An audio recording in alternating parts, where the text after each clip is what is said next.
Honey trap प्रकरणामध्ये सरकार आणि विरोधकांकडे मोठी माहिती असल्याचा दावा वडेट्टीवार यांनी केला। शिंदेंचं सरकार नाशिकच्या सीडीमुळे आलं असा मोठा दावा वडेट्टीवार यांनी केला आहे। हनी ट्रॅपचे पुरावे द्यायचे झाले तर तिकीट लावावी लागतील असं वडेट्टीवार यांनी म्हटलेलं आहे। शिंदेंचं सरकारच हनी ट्रॅपमुळे आलं असा मोठा दावा वडेट्टीवार यांनी केलाय।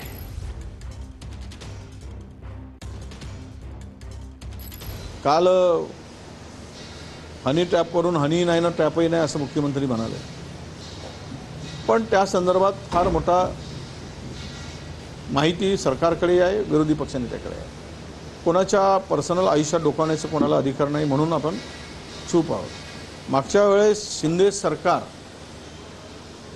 जे आलं ते अशाच नाशिकच्यामुळे ते शिंदेंचं सरकार जे काही सत्ता पालट झाली ती सत्ता पालट ते सीडीमुळेच झाली।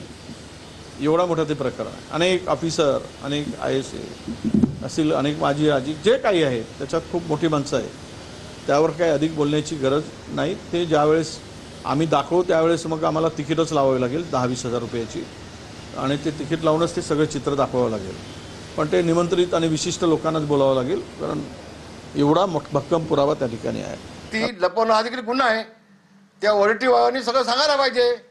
या हनी ट्रॅपमध्ये कोण कोण अडकलेत, कोण कोण आहेत, शिंदेंचे आहेत की त्यांचे आहेत की आणि कोण आहे ते त्यांनी स्पष्टपणे सांगितलं पाहिजे। सगळे बाप दाखवण्याचं साध्य घाल वडेट्टीवारांनी पुरावे दिले पाहिजेत असं माझं स्पष्ट मत आहे, आणि मग बोललं पाहिजे। फक्त हवेत तलवार चालवून एकनाथ शिंदेना बदनाम करण्यापेक्षा तुम्ही तुमचा का पराभव झाला त्याचं आत्मपोषण तुम्ही केलं पाहिजे ना। माननीय मुख्यमंत्र्यांनी विधानसभेमध्ये या संदर्भामध्ये स्पष्टीकरण दिलेलं आहे, आणि त्यांनी स्पष्ट सांगितलं का कुठे हनी पण नाही आणि कुठे ट्रॅप पण नाही। मला असं वाटतं की तो मुद्दा जो आहे संपलेला आहे,